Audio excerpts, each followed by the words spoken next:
साल था 345 ईसा पूर्व, जब एक सामान्य परिवार में जन्म हुआ एक असाधारण बालक का, जिसने आगे चलकर बदल दी भारत की इतिहास की धारा।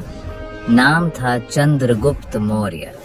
अपनी प्रतिभा और राजनीति की समझ के बल पर और महान चाणक्य के सहयोग से चंद्रगुप्त ने 322 ईसा पूर्व में नंद वंश के अंतिम शासक घनानंद को हराकर मगध की गद्दी पर अपना अधिकार जमाया। चाणक्य, जिन्हें कौटिल्य और विष्णुगुप्त भी कहा जाता है, राज्य के प्रधानमंत्री बने और अर्थशास्त्र नामक एक पुस्तक लिखी जिसका अर्थ राजनीति से था। इसके बाद चंद्रगुप्त ने सिकंदर के उत्तराधिकारी सेल्यूकस निकेटर को पराजित किया। सेल्यूकस युद्ध हारने के बाद उनसे संधि करता है और संधि के अनुसार सेल्यूकस ने अपनी पुत्री कौटिल्य का विवाह चंद्रगुप्त से किया और भारत को 4 प्रांत सौंपे: काबुल, कंधार, हेरात और मकरान।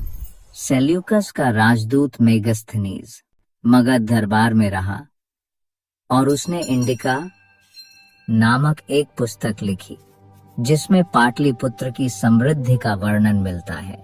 चंद्रगुप्त मौर्य अपने अंतिम समय में जैन धर्म को अपनाया और श्रवण बेलगोला में उपवास करते हुए 298 ईसा पूर्व में शरीर त्याग दिया।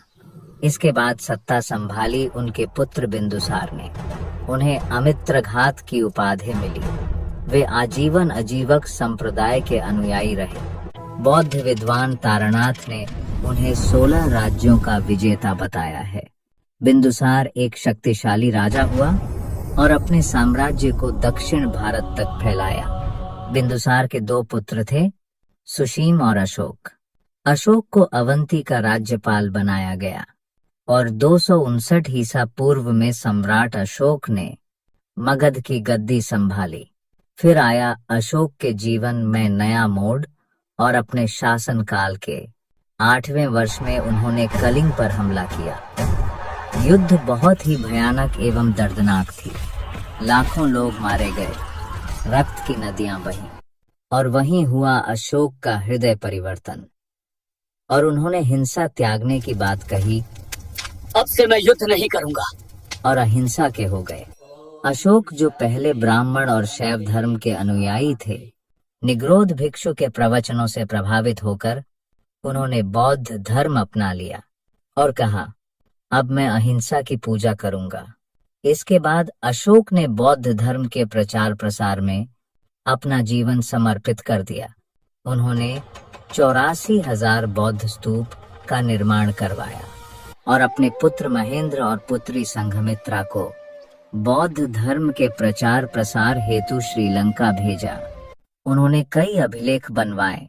अशोक के अभिलेख को 3 भागों में बांटा गया, जिन्हें शिलालेख, स्तंभलेख और गुहालेख कहा गया।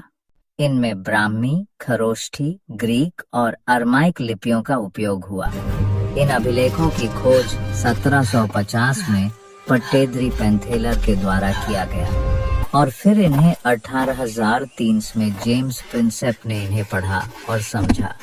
अशोक के कुल 14 प्रमुख शिलालेख ज्ञात हैं। इसी तरह अहिंसा की पूजा करते हुए अशोक महान बन गए।